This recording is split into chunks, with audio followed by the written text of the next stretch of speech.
Hello, everyone. This is Beverly Knox Davis, and this is the A Brighter Day podcast. Welcome again for another amazing episode with a fantastic guest. And today we have the most amazing person here with us, Miss Charis Blackmon.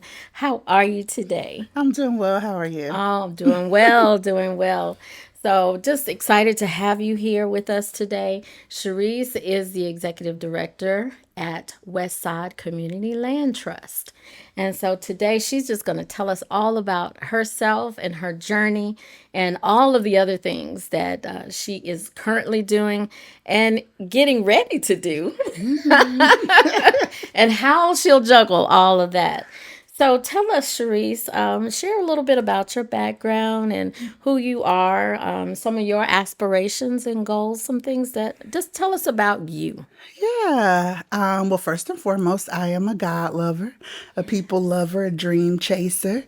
I pursue justice, and I've been pursuing justice since I was a little girl. So I tell people I often wonder how my parents parented me because I have been in somewhat of an activism space since I was a child, just trying to make sure that I'm an advocate for myself, that I'm an advocate for other people. I never really believed in being on the sidelines. I've always felt like if there was a problem, then it's my responsibility to try to be a part of the solution. And so I've kind of taken that into my adult life. I live a life of service, and so I'm a person of faith, and I feel like God purposed me to be here for a reason. And so whatever He blesses me or gifts me to do, then I just want to make sure I'm a good steward of that. And I feel like my work with the Westside Community Land Trust has been a part of that. But overall, I think, just as people get to know me, they know I'm just a genuine person. And however I can show up for you, however I can show up in community is how I want to show up. Awesome, awesome. So outside of the, Westside Community Land Trust, what else do you do? You wear many hats. She is everywhere, you all. I feel like the Westside Community Land Trust inundates so much of my time. I'm like, what do I do outside of that? I like to take long walks on the. No, I'm just playing. I enjoy reading. I enjoy traveling. I enjoy experiencing different cultures. So I travel internationally quite a bit. I serve on some boards here in Charlotte with education and with other social justice initiatives. I of course attend church. That is my getaway. That's my respite and my safe place to be. And right now I'm becoming a mother. I'm mothering right now. So that's something else that I am doing and growing into. I consult sometimes on the side, but the Land Trust really has been my baby, my focus, my priority since I started with the organization. So that's where the majority of my time is spent. Okay. So tell us about the journey to landing in this particular role. Yeah, so my mother passed away unexpectedly February 5th, 2018. During that time, I had been working at a local nonprofit organization with children and families impacted by incarceration. And one of the things that I noticed as a part of that work was that the majority of children and families that I served were experiencing homelessness and displacement and could not reunify with their loved ones due to the legal discrimination that happened in housing. And so during that time, I began to develop a passion for housing because these children had nothing to do with nothing. They were not a part of whatever the allegations were, and they deserve to be able to have their most basic human right, which is shelter. And so at that time, I had started to work on my own initiative, trying to figure out how I could contribute to second chance housing. And I was looking for jobs, and I saw this role with the Westside Community Land Trust, which at that time was a conceptual organization. So it was volunteer run by residents that served on a board, and they were looking for their first executive director. And I applied for the job. I interviewed and ended up, being offered that role in that position. And it's just been a journey and a blessing ever since. And so I was charged with building out the vision of neighbors. They said they wanted to preserve their neighborhoods. They said they wanted to create affordability. They said they had a vision for themselves and their neighbors. And so my first year working with the land trust was about getting a clear understanding of what that was and what this work meant to them, and then just going from there, hitting the ground running to make it real. Well, hit the ground running. You certainly have done. I mean, she's had so many projects and so many successes along the way, but I know it definitely took a lot of hard work and commitment, dedication, long hours because we're doing the same thing right here Right. at the A Brighter Day a community hub. So tell us about the journey to becoming connected to the historic Hoskins community. Yeah. Yay! Again, the land trust just really is rooted in community. So everything we acquire, everything we develop is at the request of neighbors. And so we just really try to make sure we have our ear to the ground and that we're coming alongside neighbors however they see fit or deem fit for us to support them. And so that's how I was introduced to Hoskins. I think it was Ricky Hall who reached out to me and was like, you got to meet Beverly. We learned about these properties that are in the Hoskins neighborhood. A landlord owns them. He's divesting of his portfolio, and the neighbors want to try to acquire them. They want to stay in place. They want to make sure that the homeowners are not pushed out in the community. And you guys had a lofty goal. And I will say, like, I met you, Yes. and you definitely have a kind and authentic and genuine spirit. And you are a fighter as well. Oh, yeah. So at first I was like, 32 houses, 32 properties. How much is that going to cost? And then there were all these other nuances that existed in the deal. There were different players that were a part of it. And I think as we continued to talk and connect, you came to our annual meeting. Yes. And I think as we continued to talk and connect and build a relationship, we were like, we're just going to ask. We're just going to schedule a meeting with this owner. And we reached out and we scheduled a meeting, and everything else is history. We have these 32 properties here in Hoskins. We've been getting to know neighbors consistently and continually. And I can say, like, I feel like, I think I said it to you before, like Hoskins adopted me Yes. as a family member. Beverly and her mother adopted Yes, me. absolutely. I'm inviting them to the baby shower. Yes, We we are will be legitimately family now. And even the neighbors, like the tenants in the homes, like there's one tenant in particular, and people are like, "How long have you known her?" I was like, "Since I started in Hoskins, like since we bought this portfolio in Hoskins."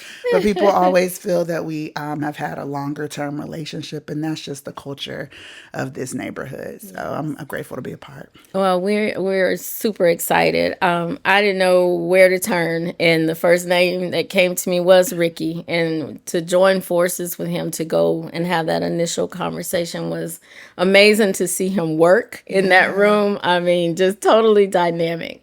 And then to pull you in, and then I was a sponge after that because this was not a territory that I knew anything about. And then I started learning from some experts, and to see it all come together. So many are grateful to you, to Westside Community Land Trust, and all of those that are in favor of people being able to have, that basic need of housing. So what's the status of where things are currently with the 32 homes? Yes, so Hoskins. We special, y'all. Yes, Hoskins continues to be a journey daily, but it's definitely a journey and an adventure worth taking. And so what we're doing is we acquired those 32 properties. They were not in the best condition or in the best shape. A lot of the tenants were living in poor conditions. And so we have to renovate every single one of the units that we have acquired. When I say renovate, I don't mean lipstick on a pig. I mean relocate the tenants, take the homes down to the studs, replace everything, including the HVAC, plumbing, wiring in the homes. And so we've started that process. We started with our first 6 homes. And so we relocated those tenant families temporarily. excuse me, we know the Charlotte way is to relocate temporarily, that and then it just continues for so long that they Yes. never come back. So we wanted to make sure that were really being integral to this process and honoring our word and our commitment to neighbors. So we relocated those families temporarily. We subsidized their rent so they continue to pay us what they had been paying us, and then we just pay the difference in the price point. And then we are working towards renovating those homes. So we've hired on a construction company here in Charlotte, and we've worked with one of their architecture partners who have done the designs for us for the homes. They're well underway, and we're hoping, the timeline continues to move, but we hope, and what I was last told was that the homes on Marble Street will be finished hopefully by June. Oh, wonderful. And so we'll be relocating tenants back to them. A few of the homes are in such disrepair that we're going to have to demolish them, and we will build new construction units on those sites. So we right now are undergoing a feasibility study and an architectural feasibility drawing for those sites to determine, what is the best, highest use of each parcel. And then the parcels that are currently occupied, we're just trying to make sure that we continue to be responsive to whatever neighbors need. So we've started doing pest control. We make sure we cover lawn maintenance. Some people have had to be relocated temporarily while we make repairs if natural disasters or whatever happen. And we have run into some challenges budget-wise. So we originally were expecting to spend about $164,000 per home for the renovations. Some of the houses, we're currently up to almost $300,000 in repairs and renovations, which is actually like the price of a new construction home. Yes. So I think that's an important fact to call out when people are asking questions. My goodness, that is a lot more than what was originally planned. So absolutely. good So point. like when they're getting behind the walls, like some of the studs are even rotten. Like we're having to replace the studs in the home, which, is almost like building a new home. So we've had to pivot in some ways and had to try to figure out, we don't have unlimited funding. We have been blessed to be able to raise the funds that we need to manage our projects, but we had a certain amount slated. And so now we're having to figure out how to make it work. But I'm confident that we will. So the journey has taken a little bit longer than expected, but we keep chugging along and we keep pivoting and we keep moving forward with new adaptive plans to be able to deliver on what we promised to neighbors. Okay. And some of these neighbors will get to the opportunity to come back as homeowners, correct? Oh, yeah, absolutely. I'm so glad you brought that up. So, yeah, our goal is to shift as many tenants as possible into home ownership. And so we have neighbors that have already started going through our homebuyer education program, and we're supporting them with being able to achieve home ownership. And we've been exploring creative ways. So for neighbors that may not qualify for a traditional or conventional mortgage, we're looking at they told me not to call it rent to own. We're looking at the promise to home ownership Oh, I love model that. as well, because we want Promise to to, home ownership. yes, promise to home ownership, because we want to make sure that neighbors are able to, benefit from the homes that they've lived in for so long. So, are you all open to obtaining more properties in the area to keep down gentrification and also to keep homes affordable in the area? Absolutely. So, a part of our model and strategy with the Community Land Trust early on was to front load the acquisition of properties, because we know that home prices are more than likely not going down. We know the value of land is not going to decrease. And so, because of that, we know that it's critically important that we are acquiring as much as possible while we can afford it, and then banking that to develop later on, however community members see fit. And so, we are open to acquiring more properties. We're actually beginning to expand across the city of Charlotte. And to undergird that, we have launched our very first fund, which it was silent, but I guess now it's no longer silent. It's loud since we're on the podcast. But we've launched our very first fund to undergird those efforts. It can be challenging to have to raise a 7-figure, 8-figure budget year over year, and that's the cost of real estate development, especially when you're developing and acquiring at scale. So we're working to get as many funds as we can into that fund so that we can use that to disperse into community assets that neighbors identify as important for preservation. That is brilliant. I know that was your idea. Yes, it's been a Yeah. long time coming. So that has been a dream for several Oh, years, but wow. for us to actually have like our PPM in hand, our private placement memorandum, and to be able to shop it around to funders just, really means so much. Oh, that is great. That's great. So, as we are growing and building relations here in this particular community, it's been a long journey for me to just bring everybody together and for everyone to understand. I am not here to make you have to pay homeowners dues. Okay, that is not my role. I don't have that kind of power. But what advice could you give us me as a community leader, and others that are listening and watching, on how we all come together for the common good? What are some of the things that you've been able to overcome and, bring an awesome team together and be successful? Yeah. I guess I would say this is a learning journey. So I'm constantly learning and consistently evolving through this work. But I guess one of the key things that I learned was like, maintain faith, man. Like even when things seem impossible, like don't be afraid to dream, think about, manifest, work towards those impossibilities because we can make impossibilities possible. And that is something that continues to encourage me on this journey. I think I tell people we deliver hope, man, with every single victory that we achieve. We deliver hope to neighbors. We deliver hope to ourselves. We deliver hope to our community. And so I would just encourage everyone that if you have a dream, if you have a hope, if you have a vision, like it doesn't matter how impossible it may seem, do it scared, do the hard thing, and know that you have the ability and the tools and the power within yourself to be able to make those impossibilities possible. I would also say be teachable. That was very important to me early on when, I came into the land trust.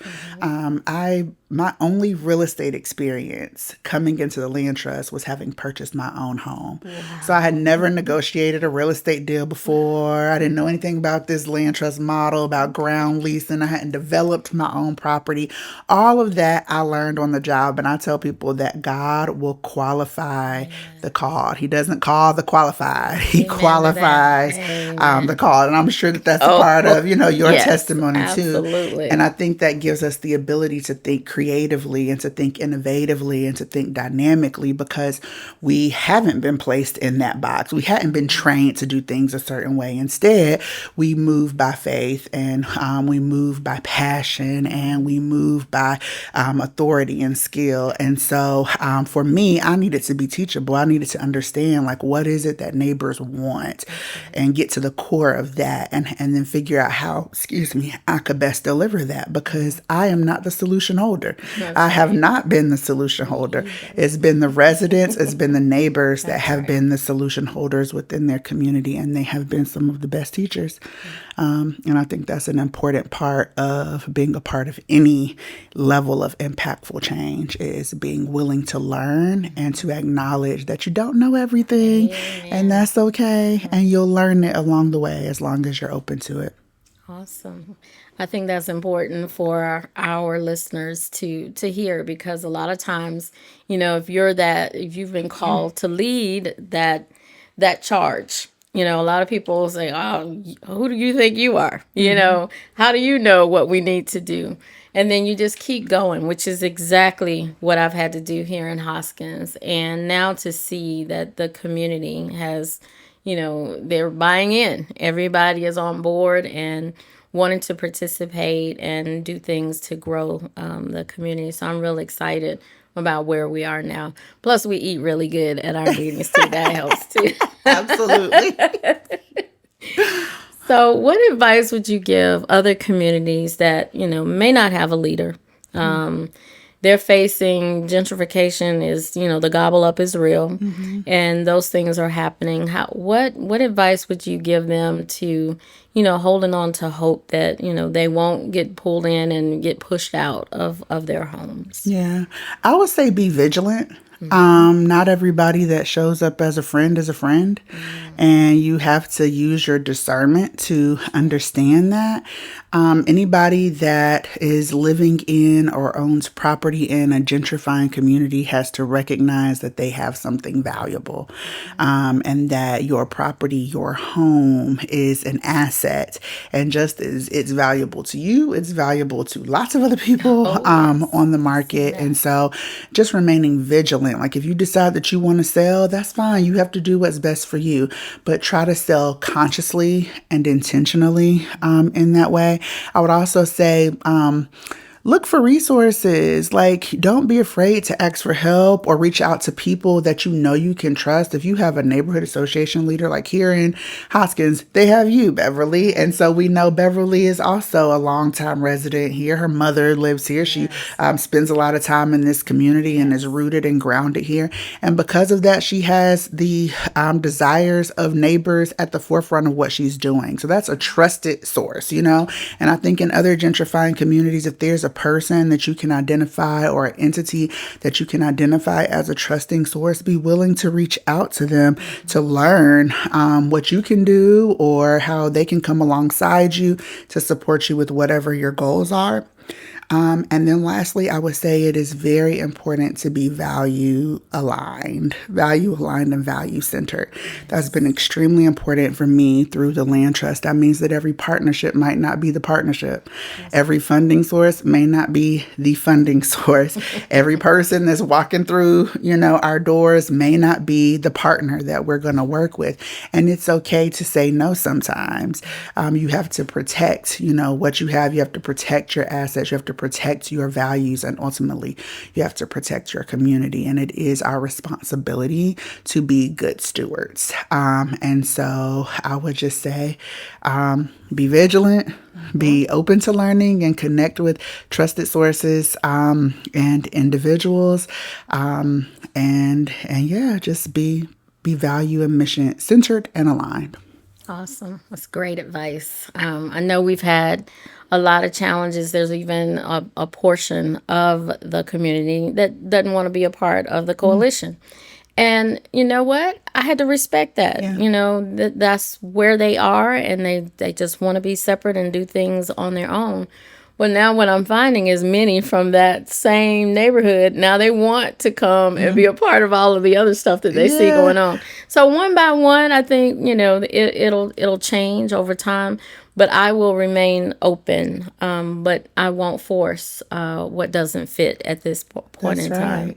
So, and I think that's a part of the being a good leader and being able to understand that you have to meet people right where they are. Absolutely.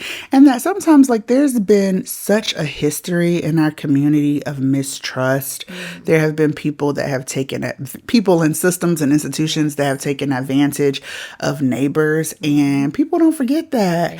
And so sometimes, like, I think it's important that we prove ourselves too. So I tell people all the time, I'm like, the proof is in the pudding. So when I use people that don't buy too. in, we make pudding, right? And that's what you're doing. You're making pudding, Yes, we making and pudding that's where over the here. proof is. And they are going to eventually join in. But sometimes they just need to know that, like, hey, is this real? Right. Can I trust this individual? Can I trust, the work that they're doing? Right. And I think those are very valid concerns. So, and that's definitely been a part of our journey through the land trust, is like, how do we build trust with neighbors? These neighborhoods, Hoskins is within a 2 to 3 mile radius of uptown Charlotte. Right. So there's a lot of people that's vying for this real estate Yes, they here. are. There's houses, like, we see what happened in Cherry. We see what happened Yes, in Greer Heights. We yes, see what happened in yes. Historic West End. It's a house we're selling Historic West End right now for $3.2 million in Wow. an area that people didn't want to touch a few years ago, And so I think that's a part of, of that journey as well. Yeah. But I'm hopeful for you, because Yes. you're just going to keep making pudding. Pudding is being made over here on a daily basis. So, in closing, what wisdom would you leave with us as we close today? What wisdom would I leave with you guys? Ooh, that's a deep question. That's a heavy question. Um, I just think it's very simple. I think that we just have to move authentically. We just have to move genuinely. We have to be open to change and open to the possibilities, and just really believe in ourselves and in the power of our own ingenuity and the power of our community members. Like, for so long, I think that society has tried to disempower us and has tried to tell us why we're not enough and why we can't do, what it is that we desire to do. And society has created systems and put things in place to also oppress us. But what we know is that Black and brown people always bounce back. We are resilient and we are creative and we are innovative and we have everything we need within us and within our community. And so I would just leave, I guess, as my final words of encouragement, or wisdom, is to believe in that. Trust yourself, trust your power, trust God, the higher, highest power, and know that all things are possible if you believe and if you work towards them, and pray with your feet. Amen. Well, thank you so much for joining us here today at the A Brighter Day podcast. And for everyone that has tuned in here today, please find us on Apple Podcasts, iHeartRadio, and all of the social media platforms. We're excited that you got an opportunity to be with us today. And we look forward to having you again at our next podcast. Have a wonderful rest of your day, everybody.